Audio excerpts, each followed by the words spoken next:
Hi everyone, I'm Kiederen.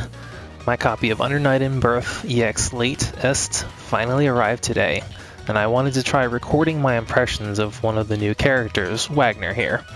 More than just making another first impressions video though, I plan on talking a bit about some of the thought processes that go through my mind anytime I pick up a new character or a new game. I hope that this might be helpful in directing newer players who may feel lost when learning a new fighting game system or character. I'll inevitably be using some fighting game jargon, and we'll try to remember to post a link to a glossary along with this video. This is my first video, much less of this kind, so I apologize in advance if it's a bit rough around the edges. So without further ado, let's get to it.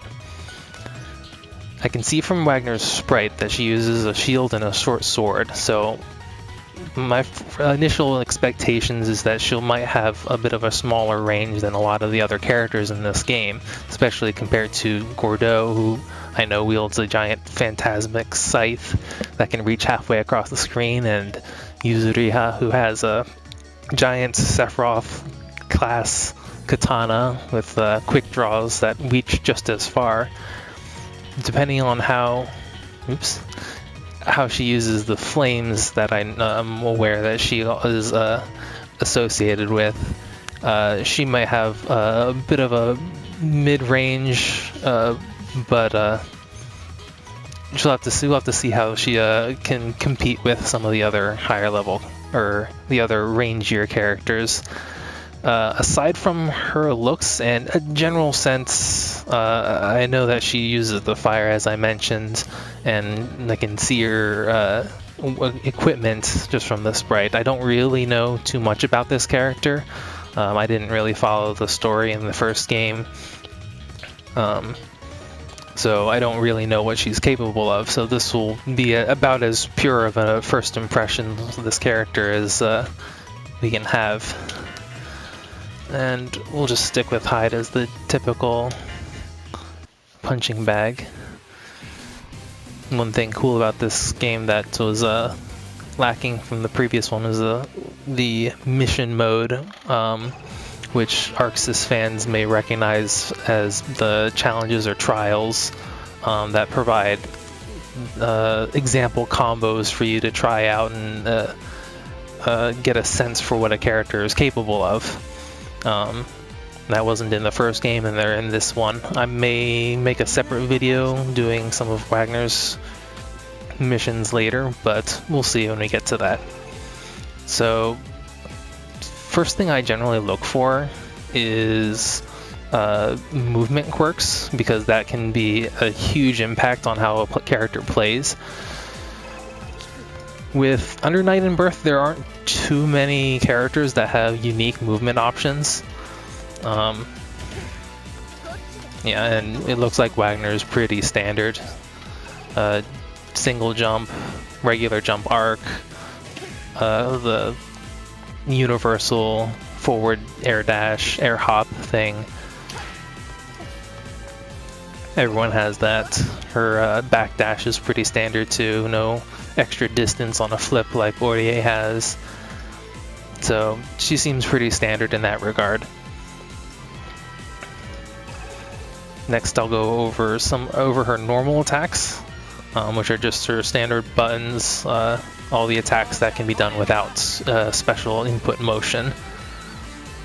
And I'll have to check the command lists here and there in order to see if she has any command normals, which are normal attacks usually with holding a direction. So those are 5A. This is a standing jab, and it looks nice and quick and has a really good range actually for what I expected. It's actually really faster than I was expecting. I like the visual effect too.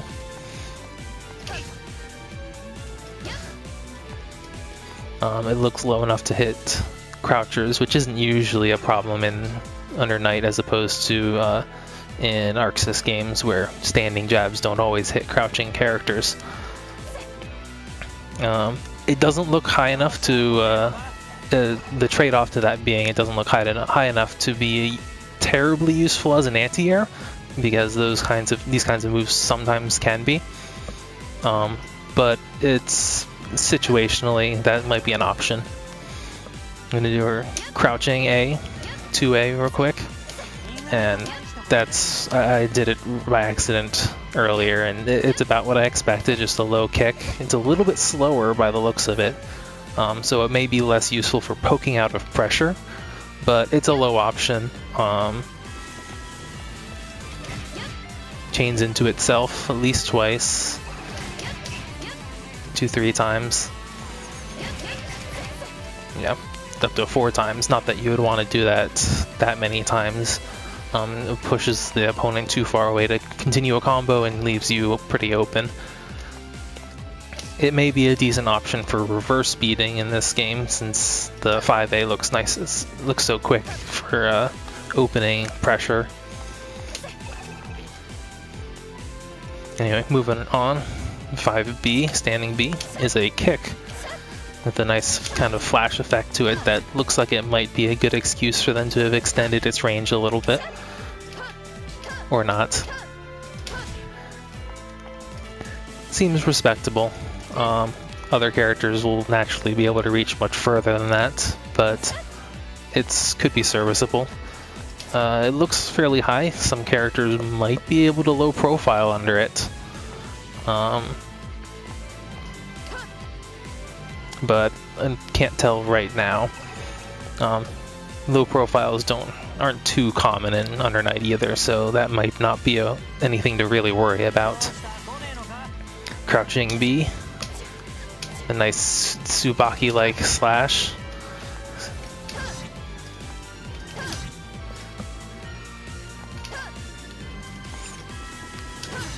Be interesting to see if it. Oh, this is a different menu than it used to be. I'll check later if it's hits low or not. I think it should. And it certainly looks like it does, but that can sometimes be deceiving. Anyway, I'm gonna move on. Try not to linger too long. 5C, a nice big arc. That looks like it could be a viable anti-air in certain cases, if you don't get outranged in the air by someone like Yuzu. And it can be charged. Charging is good. It changes the properties sometimes. In this case, charging it will cause a launch. And it's also useful in pressure because charging it changes your timing. And it makes it harder for your opponent to get a sense of what your attack rhythm is. And that's always, and any unpredictability you can add to your strings is important, valuable. And anyway, crouching C. It looks like Jin's old sweep from BlazBlue. Let me see here. It does appear to move her forward a little bit, so that's useful to know.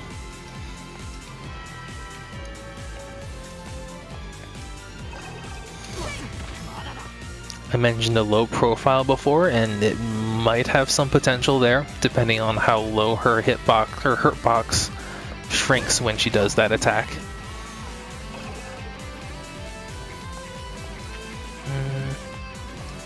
Alright, that's all of her ground normals. Let me see here.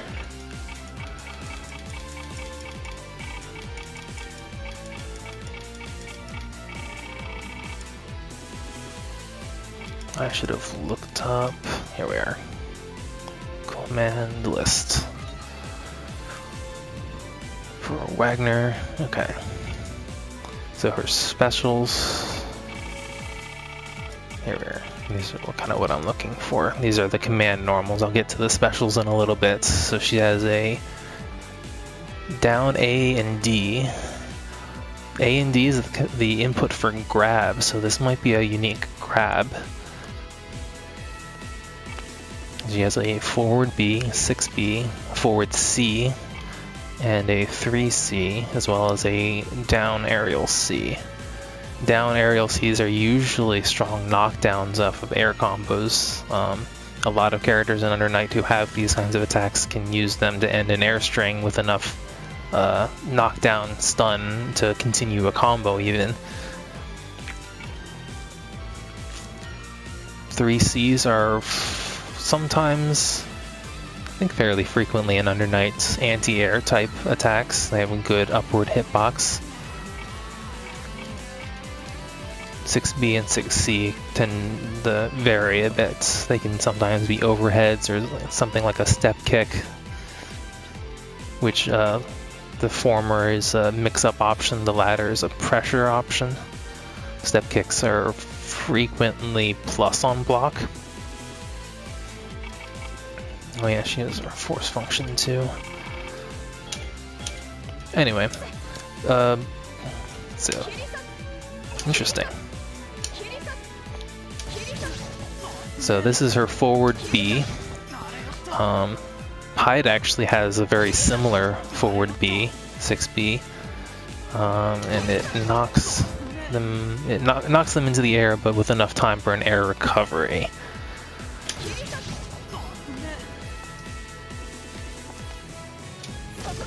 Oh, interesting.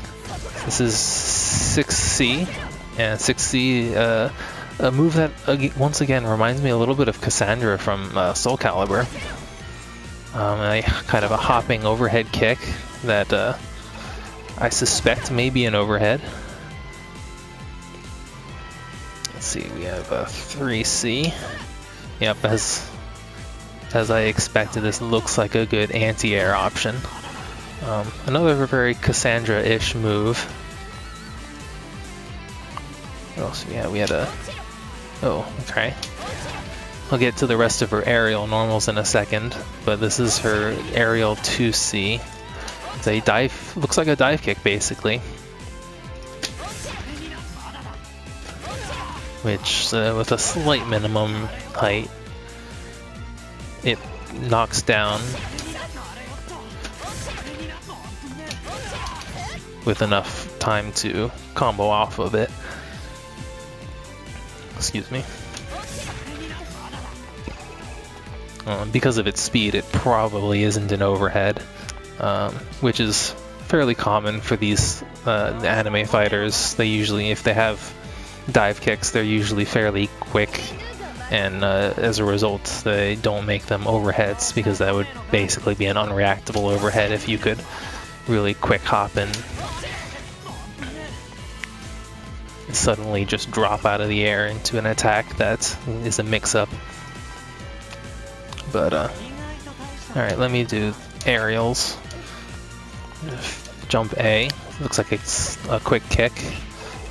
This downward angle kind of makes it decent for jump ins. Let's see. Jump B. Looks like a standard air-to-air option with some potential for a jump in. It does seem to go down decently. Not quite as good of a hitbox downward as the jump A, so I'm still kind of leaning towards the jump A as the option. And jump C beats out jump A and probably has better properties as well, though since it is a little slower to start up, jump A is naturally going to be the safer option if you think they might jump up to meet you, which can sometimes be a viable anti-air option for characters that don't have good standing anti-airs. You meet them in the air.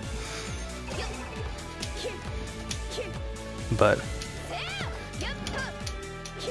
all in all, it's a fairly typical Under Night in Birth normal move set. Fairly solid all around. I don't see anything that looks terribly out of place or unhelpful. Everything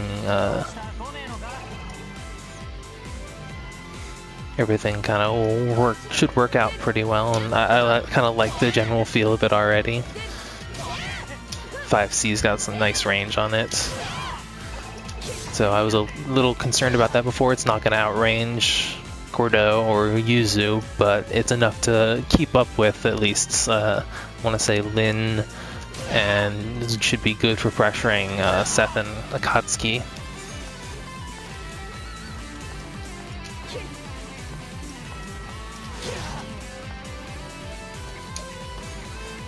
Alright, so let me look at her specials real quick.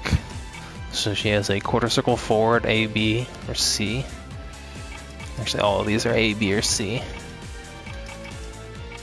So in Under Night, you have your specials on A and B. They usually are two different versions of the same special. The A version is usually a little faster, but a little safer. Or it's a little bit of faster at startup and tends to be a little less safe. The B version tends to be a little slower startup, but more safe. Sometimes the A version is just quicker but less damage. And the B version is slower but more damage. And then the C version is the EX version, where it costs 100 meter out of your 200 max, and you get even better properties, frequently the best of the A and B versions, sometimes something completely new.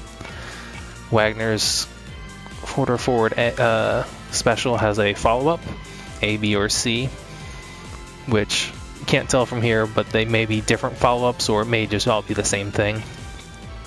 She has a forward shoryuken, the forward down forward motion. As the input suggests, this is probably some form of reversal, usually a rising punch.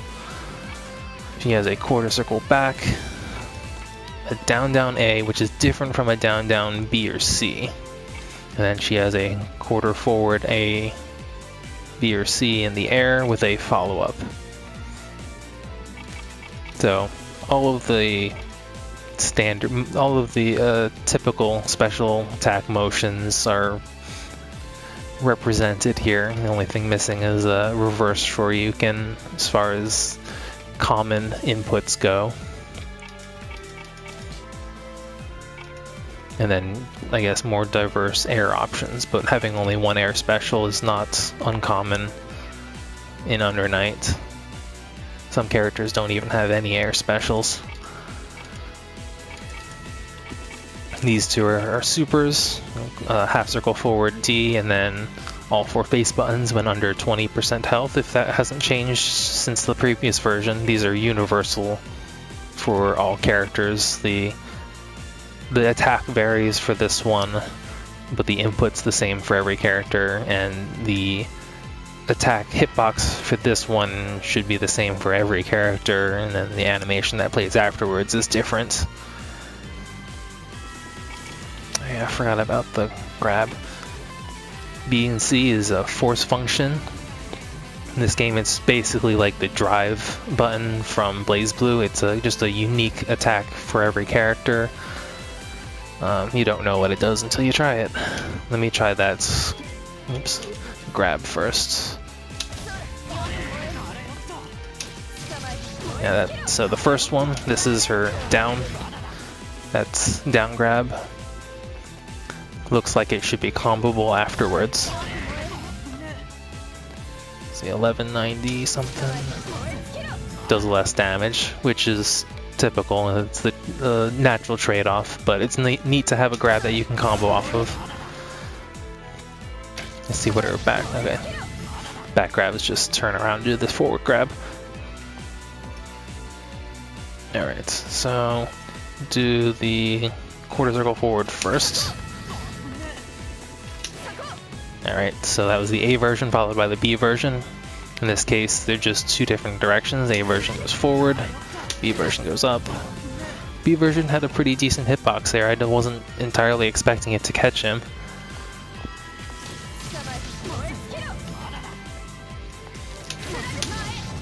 So that was a B follow-up off of the A one.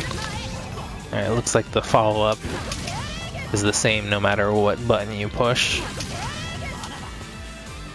And it just adds another hit that kind of pops them up. I'm not entirely sure if we'll be able to follow up off of that. It might be context specific since he techs pretty quickly afterwards.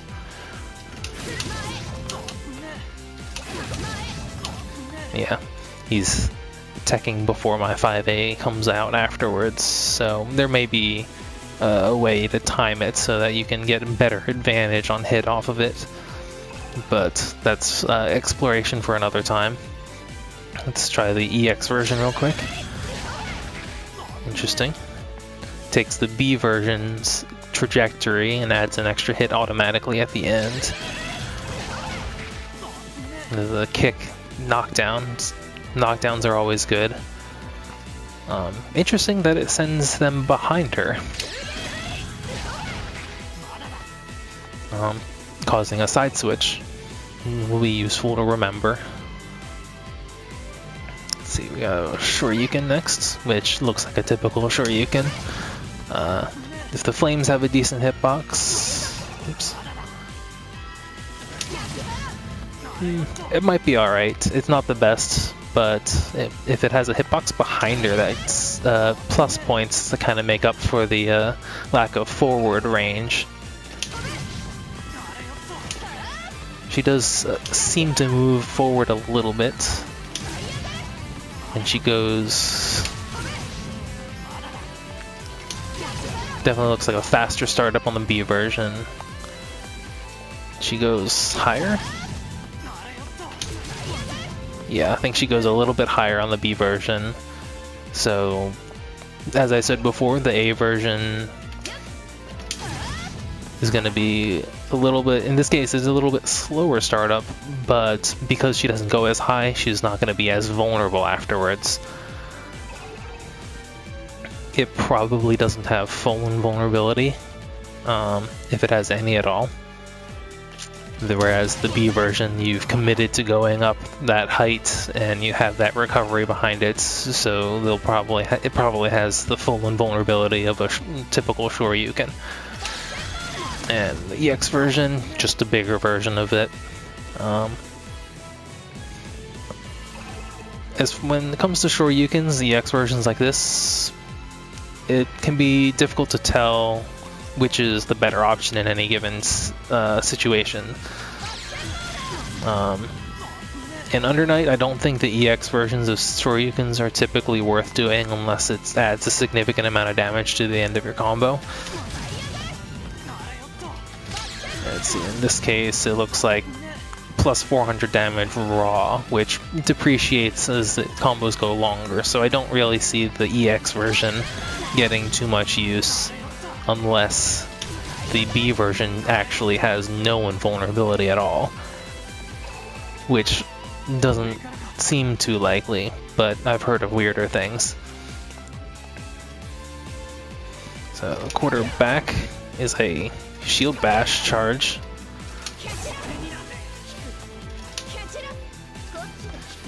I tried the B version and the A version. Yeah, the B version goes a little bit further. And it has an interesting knockdown property on it. It kind of forces them into a sitting stance instead of a proper knockdown, which is comboable off of. I was able to link the 5A as you saw there. Yeah, so you can do stuff off of that. Whether it's worth it or not, well, yeah, yet to be seen. We'll kind of have to explore a little bit more. And that's more of a discussion for a combo video. EX version, multiple hits with a wall bounce at a low trajectory. Actually, I wasn't close enough to the corner, which can be followed up. So that's pretty useful. Could be useful for extending combos. Yeah, it does the same. It doesn't have any special properties on the other versions when you're near a corner. I forgot to check. Alright. This looks like you can.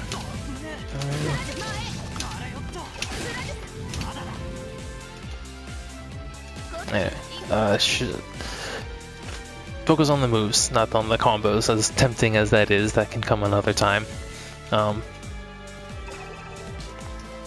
Anyway, we have 2-2 down down A and B specials. That was alright. Oh, okay, so that's an install of sorts. I see that her sword is now glowing.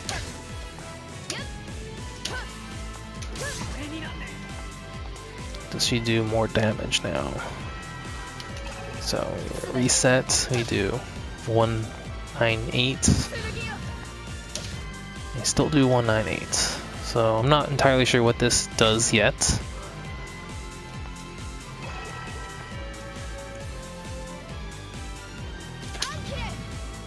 Oh, okay, and the B version powers up the shield.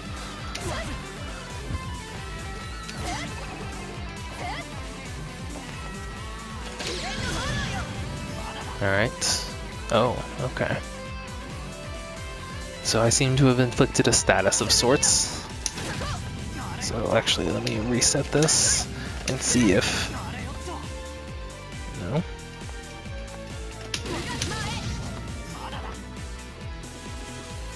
That looks like it consumed it, so it looks like this is a buff that affects your special attacks. So let me check damage on from start position 704.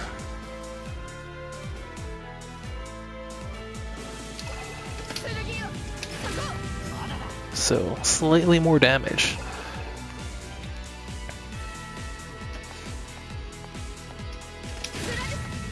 $13.20, $13.57. So even at point blank, that only adds a little bit of damage.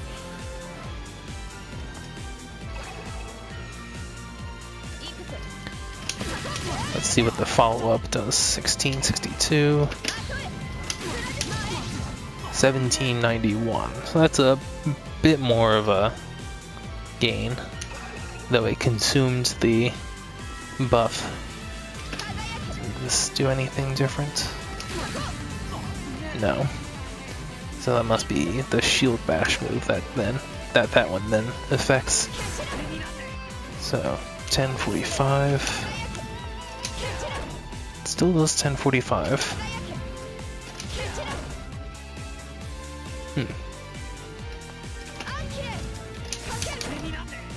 And it does consume the buff on the shield.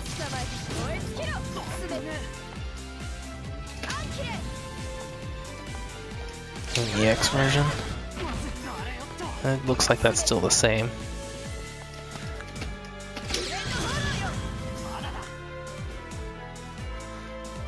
So the EX down gives a buff on both weapons if one of them is missing, and if both of them are present, it appears to give this buff, or debuff, the status ailment to the opponent, which goes away either after time or, let's see.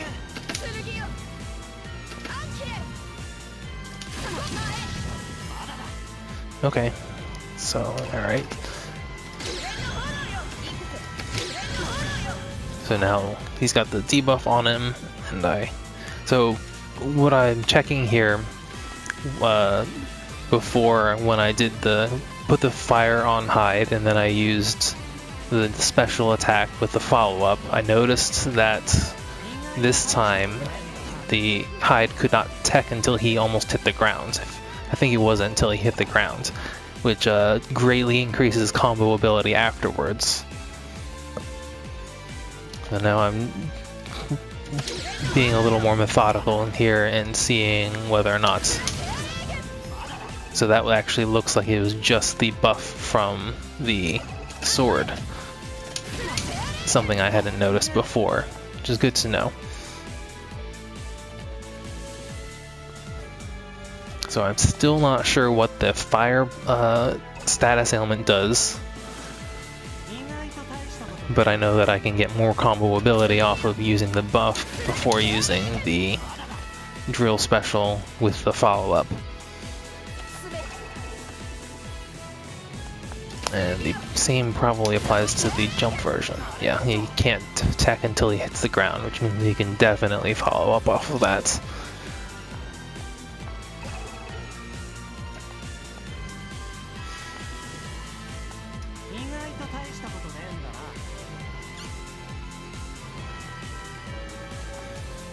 Alright.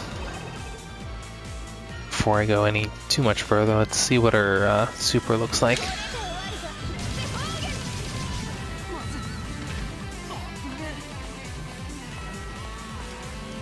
Alright, it's Phoenix Unleashed. Alright, so yeah, charges, jumps up, moves forward a bit. Looks like it's got a pretty generous hitbox, so it shouldn't be hard to combo into. Unlike some other supers.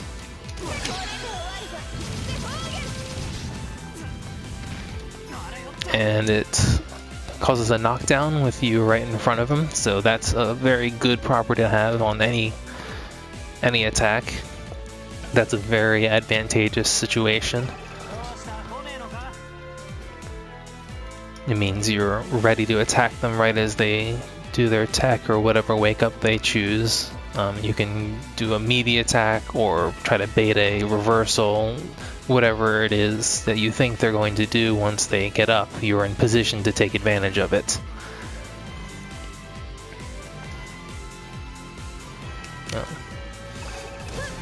It's also why I like all characters that have proper sweeps. Depending on the game that you're playing, that's not a universal tool that every character has. I know Dengeki Bunko, not every character has a sweep that or an option that knocks down reliably in front of you like this. So Under Night's pretty good about that. I don't think there are too many characters that can't do that, if any.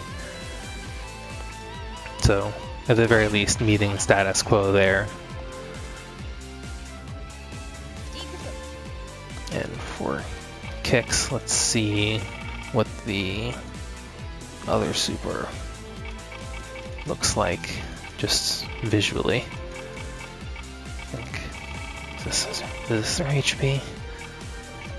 Yeah, looks like it probably is. Yep. So that Pillar of Light is pretty universal for every character.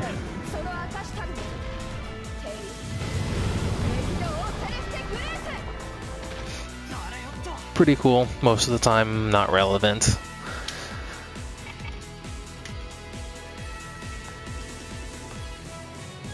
Alright.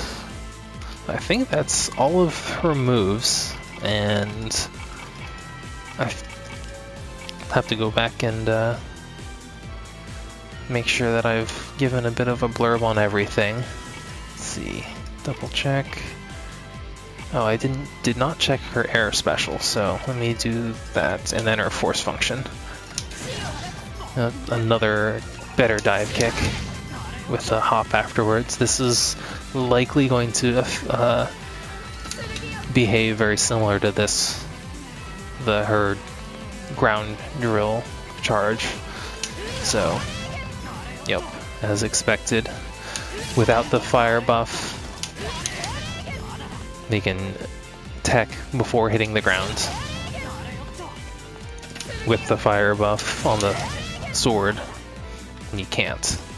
So that's a combo possibility there, which is good, especially for an aerial special.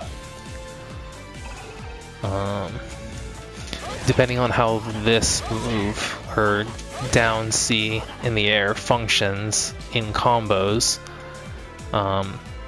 she may need to rely on this to pull air combos out of the air and continue them on the ground. And at the very worst, it gives a air combo option, air combo ender option for some extra damage, especially since you can do the EX version. EX versions generally do more damage because they cost meter, and in this case it also causes a hard knockdown. If it's near the end of a combo, it's probably best to just let that have its hard knockdown. You might be able to combo off of it. Yeah, but at that point, at the end of a long combo, you're not going to have hit stun. Combo stun has been decayed enough that they're probably going to tech out right away. And unlike Arxis games, you don't really have air unblockable resets from situations like that, because when an opponent air attacks or when you air attack, you're invulnerable until you hit the ground. The only difference between an air tech and a ground tech is you have some ability to influence which direction you hop. But you have invulnerability until you hit the ground, and you can't take any action until you hit the ground.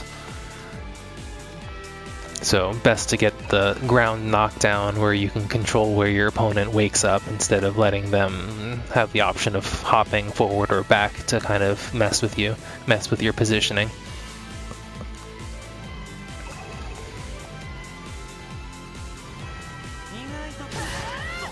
Anyway, I think that's about it. I don't want to ramble on too long. I fear I may have already, but let's see. Oh right, force function. Before I forget. A slow shield strike causes that sitting state again, can be charged. Charged version looks like it causes a... yeah, what's called, I believe, a crumple. That's the term. It's a status where the opponent just kind of slowly falls to into a knockdown state in front of you. Well, not always in front of you, but this is usually a very powerful, useful status, but because of the way how long it takes, it can be useful here and there in pressure. I wouldn't throw it out very often. Mostly just stay unpredictable. Let me see if I can find the block settings. Training damage.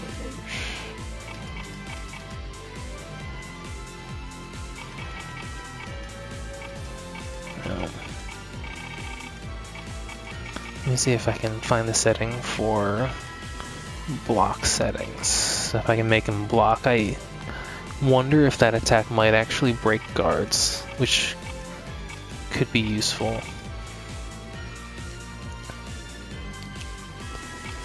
This is recording. Jump. Here we are. Block, guard. So guarding everything. Nope, it does not break guards even when fully charged. Okay. So you only get that benefit when it's on hit.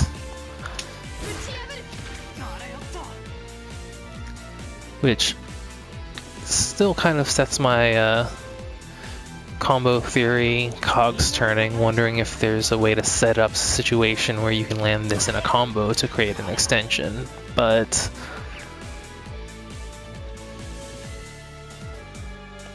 I'm not sure off the top of my head. The one thing about force functions is that they cost you a bar of grind.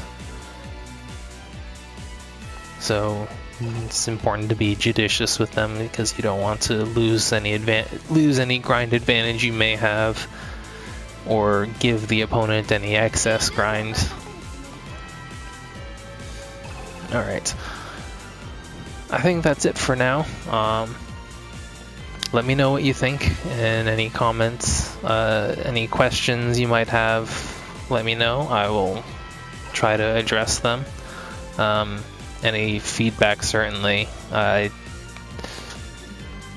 know I wasn't quite as organized as I could have been, though part of that is because I didn't know what any of our moves were like going into it, but